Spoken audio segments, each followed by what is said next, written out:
Everybody, today we're going to be discussing about the resuming of the architect design in a more detailed information. Now, as we have seen from our previous sessions, we have talked about the process model, right, in which the business analyst he builds up the model to enable to explain the use cases, the function and the non-function requirements. Now, the business analyst he's going to hand over the architect so that the architect designer is able to find a certain platform or a media that will elaborate the information to be communicated from one business enterprise to a second business enterprise. So the portable devices, either he could be using a computer, he could be using a laptop, he might be using an iPad, an iPod, a tablet, right? So to be the media in which is going to bypass the information in between the business enterprises in and out. So for example taken, right, the computers that can be communicated, it could be in the form of two hardwares communicating with each other, or there could be multiple hardwares to be communicating with each others. Now taking an example, for example, I can access an application on a desktop. Similarly, application it can be accessed from a domain through a web application, right? So I'm having two peripherals that they are communicating with a third hardware. Right.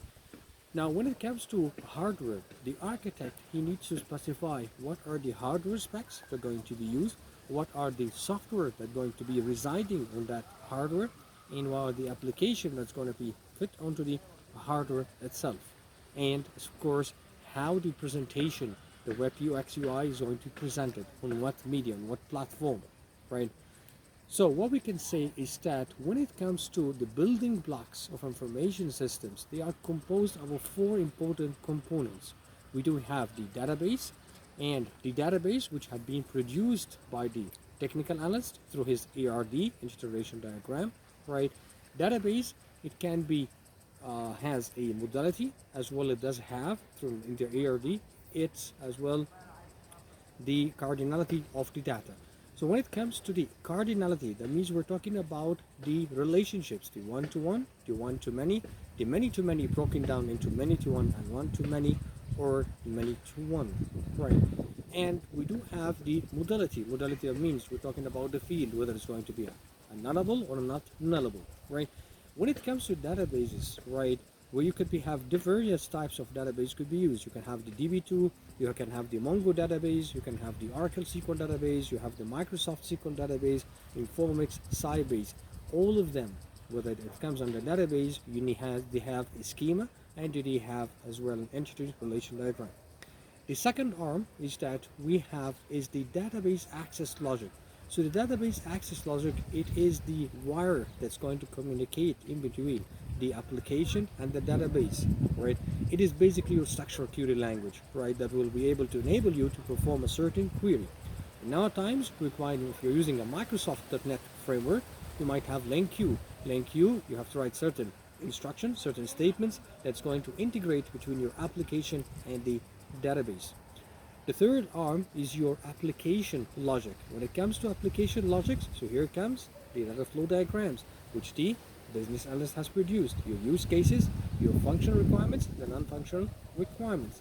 And then the final part of the arm is your UX UI. We call it the presentation logic, right? Which could be an HTML, could be an XML, could be built by JavaScripting, right? And all that. Now, after that, since we have talked about the software, so comes the hardware. So what are the hardware components? We do have the server, we do have the operating system, which is the computer client communication is going to be using, and we do have the networking, right?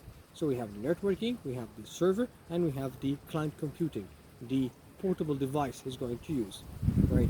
When it comes to networking, right, so networking, you might have different speeds, right? So you might have small speed through a phone, dial tone, such as we all times used to use a dial-up, or you might have a relay on a network, such as your internet, or you might have a high-speed communication network, such as the T1 circuit, such as the DSL, right, the ISDN, Internet Service Digital Network, right, or you might have a turbo speed internet, such as your Ethernet, could be your T3, your ATM circuits, right. So all of that is the network, and then you have your server. Now, when it comes to the architecture, right, we do, as we have recalled, that he spends about 35% of his time working on the physical, right, building the physical document, building as well to identify to us, to tell us whether we're going to go for procuring, or we're going to customize the application, or we go for ready-made application. As well, he's going to select the architecture, right? So when it comes to architecture, the most famous architecture we're using is known as the client-server architecture.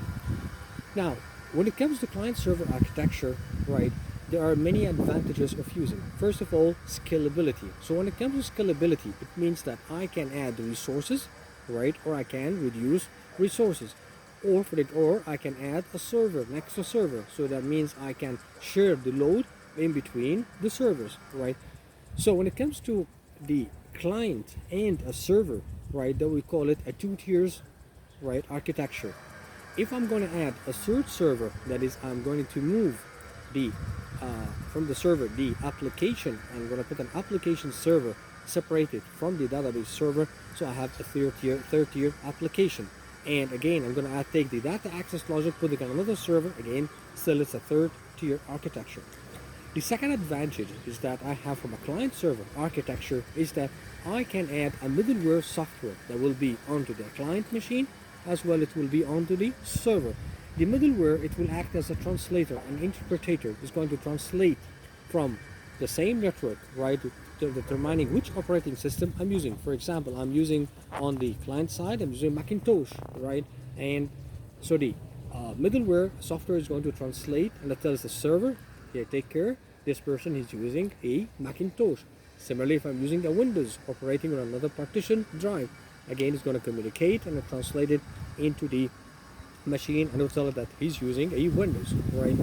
So that's another advantage we do have from a client server. Now, a third advantage of a client server, right, operating system, in case if I have a failure in the middleware, we call it a fail-safe middleware application, I can immediately replace it without disturbing the database or the data access logic and the presentation layer, which is the client computing, right? So I can replace it, I can add an application server, and it will be restored back the whole information, right? So those are basically the advantages of a client server. There are limitations, yes, of course, right, such as complexity, and such as you might, if I need to install a middleware software, right, so I need to install in the client side, and I need to as well to install into the server side. And the third complication as well is that when I perform upgrade of all the devices, right, I have to upgrade on the application, on the data access logic, on the database server, and as well on the client server, right? Now, as well, it would be another limitations we could find is that the let's say the development, when he produces his application and is performing a unit testing, so it will be hard for him, right, to determine where is the failure coming. Is it from the database access logic server? Is it from the application? Is it from the database? So that's another fourth limitations, right? Now, when you talk about the another architecture called the N-tier, right? Now the N-tier, it is very simple word, is that from the 3-tier, right, I would say that instead of purchasing a new server, right, to share the load, no, I'm going to perform what we call a performance tuning onto the server, and I'm going to look for the resources that are empty on that server and utilize that resources and add part of the applications. So I'm sharing the load in between them. One important point is that, you know, as well, when it comes to a client-server architecture, right, on the client side, I might have a thin or a thick architecture, right? So the thin, it means that I'm adding only the JavaScripting or the UX UI onto the client side, and the rest of the application, right, is standard onto the server side with the database and database access logic. But when it comes into the fat client or the thick client, it means I'm putting the whole application on the presentation side, keeping the database and database access onto the server, right? So the architect, he needs to decide whether it's going to thick or to thin. Another architecture might be service-based architecture. So what's a service-based architecture? It is basically a server that I add all the application, the database, and the database access logic through a terminal. A terminal is a person's simple computer who's accessing that application. Then the client side will be able to communicate through what we call a simple box called ultra thin client, or sometimes it's called the zero client. So it's a box where I can bypass all the peripherals, the Ethernet, I can bypass the mouse and the keyboard, right, in order to communicate asynchronously with the server and all that, right? Now, another art point of view, the architect needs to look also, right, is the term which we call partitioning of the server. We have called it before virtualization. So virtualize, it means that I need to partition the server into a small servlets, right?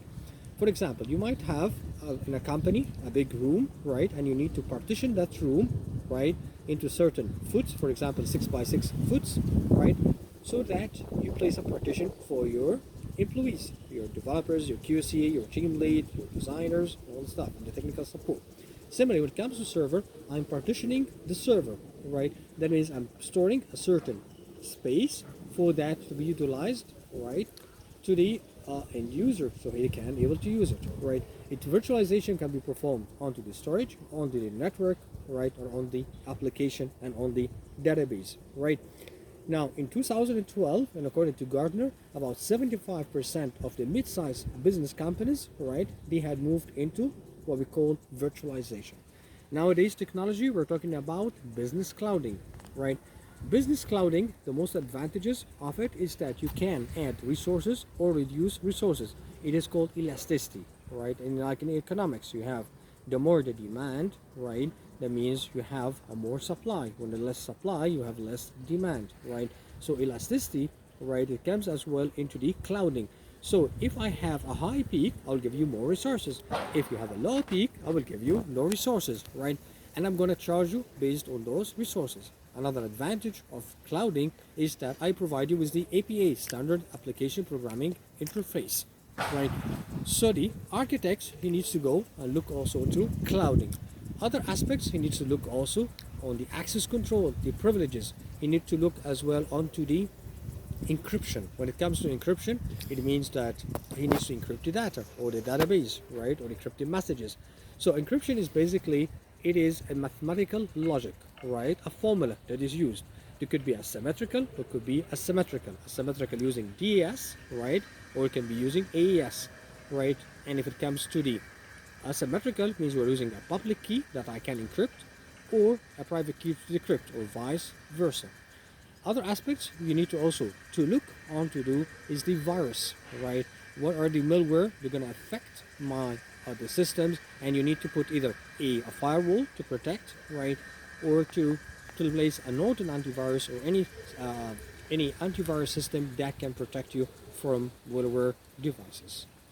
Hope this session had been great of you about client-server architecture and the rule of the architecture. And remember, scalability is the most important, portability, right, when it comes to using the thin client or using a thick client or a service-based architecture.